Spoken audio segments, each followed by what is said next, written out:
बताते हैं कि एल्विश यादव के खिलाफ नोएडा में एक एफआईआर दर्ज हुई है और बहुत ही गंभीर आरोप इसमें लगाए गए हैं। एल्विश यादव पर रेव पार्टी करवाने का आरोप है। पार्टी में सांपों के जहर लाने का आरोप है कि सांपों का जहर यहां पर परोसा जाता था, दिया जाता था। नोएडा के सेक्टर 49 थाने में यह एफआईआर दर्ज हुई है। रेव पार्टी में विदेशी लड़कियां बुलाने का भी आरोप है। सांप बरामद भी किए गए हैं। जो हमारे पास जानकारी है, लगभग 9 सांप बरामद किए गए हैं। इन आरोपों के साथ साथ ज्यादा जानकारी के साथ बलराम पांडे हमारे साथ लगातार जुड़े हुए हैं। बलराम, जरा सिलसिलेवार बताइए कि ये कैसे पुलिस के संज्ञान में मामला आया और एल्विश यादव की इसमें क्या भूमिका बताई जा रही है? देखिए, आपको बता दें, पुलिस का कहना है कि जो बीजेपी सांसद हैं मेनका गांधी, उनकी ओर से एक एनजीओ संचालित किया जाता है और उसी एनजीओ के एक अधिकारी ने नोएडा पुलिस से संपर्क किया और उन्होंने बताया कि एल्विश यादव सांपों की तस्करी करा रहे हैं। सांपों के जहर से एक पार्टी आयोजित करते हैं, उसमें विदेशी लड़कियां बुलाई जाती हैं, जिसके बाद पुलिस एक्शन में आई और पुलिस ने एक टीम गठित की और मुखबिर की जानकारी के अनुसार उन्होंने वहां पर जाकर के छापेमारी की और इसमें मुखबिर को भी लगाया गया था ताकि जो फिशिंग है वो पूरी तरीके से कंप्लीट हो सके। आपको बता दें कि नोएडा के सेक्टर 51 में एक होटल है जहां पर ये मीटिंग आयोजित हुई मुखबिर के जरिए और उसके बाद जो सांपों के जहर के बारे में पूछा गया कि किस तरीके से पार्टी होगी, हमें भी एक पार्टी करनी है और जिस तरीके से एल्विश यादव को पूरे शिकंजे में फंसाने की कहा जाए एक तरीके से जो पुलिस की साजिश थी, जो ये कारोबार चल रहा है उसको कैसे बेनकाब किया जाए, तो उनका एक आदमी जिसको पुलिस ने गिरफ्तार भी किया है वो आया और होटल में बातचीत पूरी। बिल्कुल बलराम, बहुत बहुत शुक्रिया, बहुत बहुत धन्यवाद आपका इस पूरे अपडेट के लिए, इस पूरी जानकारी को विस्तार से बताने के लिए। जी न्यूज़। पीएफए ने कंप्लेंट फाइल की है। जी, पीएफए ने ट्रैप लगा करके उनको, उनके लोगों को पकड़ा है। ये जो बंदा है इसके ऊपर हमारी नजर बहुत दिनों से है, क्योंकि ये जो अपने फिल्में खींचता है, फोटो खींचता है और लगाता है यूट्यूब पर, उसमें वो सांप अक्सर पहनता है। तो फिर ये सारे के सारे सांप इंडेंजर्ड स्पीशीज हैं, पाइथन्स हैं, कोबरास हैं और इनको लेने के लिए, इस्तेमाल करने के लिए 7 साल की सजा है, संगीन जुर्म माना जाता है, शेड्यूल 1 एनिमल है। फिर उसके बाद पता चला कि ये बेचता है इनका वेनम। तो ये ट्रैप के लिए हमने उन्हीं को ही फोन करके कहा कि हम पार्टी कर रहे हैं, आप अपने लोगों को भेजिए। पहले उसने लोगों को भेजा देखने के लिए कि ये ट्रैप है या क्या है, लेकिन उसको लगा कि सब कुछ सही है, तो 5 लोगों को भेजा स्नेक वेनम के साथ और सांपों के साथ, और ये सप्लाई करता है गुड़गांव में और नोएडा में। तो मुख्यमंत्री तो तारीफ करते हैं कि ऐसे युवाओं से प्रेरणा लेनी चाहिए, बाकी के युवाओं को मंच शेयर करते हैं उनके साथ। ऐसे है कि क्या होता है कि लोगों की असलियत बाद में पता चलता है।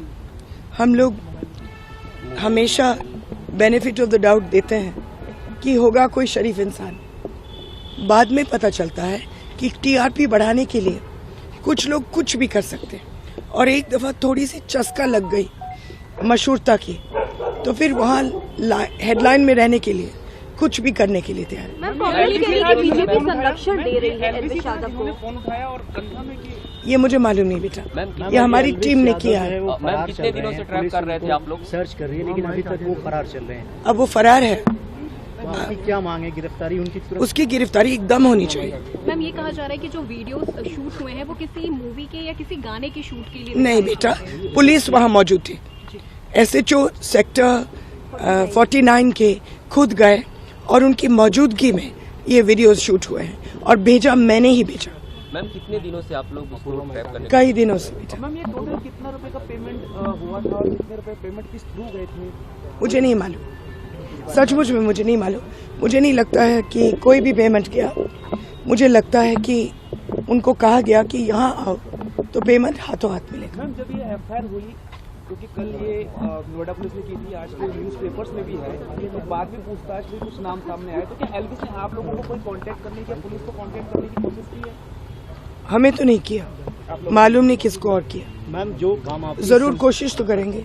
मैम जो काम आपकी संस्था ने किया, नोएडा में इस तरह की रेप पार्टियां हो रही थी, जो वहाँ की एजेंसियां हैं जिनको ये काम करना चाहिए, उनको लगता है कि उन्होंने लापरवाही की। देखिए, ऐसे है कि पुलिस और फॉरेस्ट डिपार्टमेंट खुद ब खुद जीरो इनिशिएटिव लेती है जानवरों के मामले में, लेकिन जानवरों के साथ जितने क्राइम्स होते हैं यहाँ से लेकर के रेप तक वो एनजीओज को करना पड़ता है। एक हम लोगों ने बनाया था एक ऑफिस जिसका नाम है wild life crime control bureau WCCB। उसको बने हुए करीबन 15 साल हो गए, आज तक वो बंदे दफ्तर से बाहर निकले नहीं। तो एनजीओज काम करते हैं, लेकिन मैं खुश हूँ कि पुलिस ने एकदम रिस्पॉन्ड किया और फॉरेस्ट डिपार्टमेंट ने। Ma'am, could you talk about the legal repercussions this may have for Elvis Yadav? He should go to jail, beta. This is a grade 1 crime, 7 years in jail. It's a wildlife crime. See, you must understand कि cobras, when they lose their venom, they die. Because जो venom होता है, उनको खाना digest करने के लिए भगवान ने दिया या सृष्टि ने दिया। जब आप वेनम निकालेंगे तो ये कुछ खा नहीं पाते, और जब वो खा नहीं पाते वो भूख से मर जाते। तो आप जब वेनम निकालते हो तो मान लो कि जानवर भी मर गया, और इस देश में बहुत कम कोबरा और बहुत कम पाइथन्स रह गए। इसीलिए सरकार ने इनको शेड्यूल 1 पर डाला। इनको पकड़ना, इस्तेमाल करना, ओन करना संगीन जुर्म माना जाता है। बेटा, मुझे नहीं मालूम। जानकारी मिली है कि क्या पॉसिबिलिटी है ये बहुत बड़ा और इससे बड़ा रैकेट हो सकता है, क्योंकि ये तो जरूर होगा। एक आहिस्ते आहिस्ते अब पुलिस के ऊपर है कि वो धागे ढूंढे। हम लोगों ने इनको दिया था बहुत साल पहले।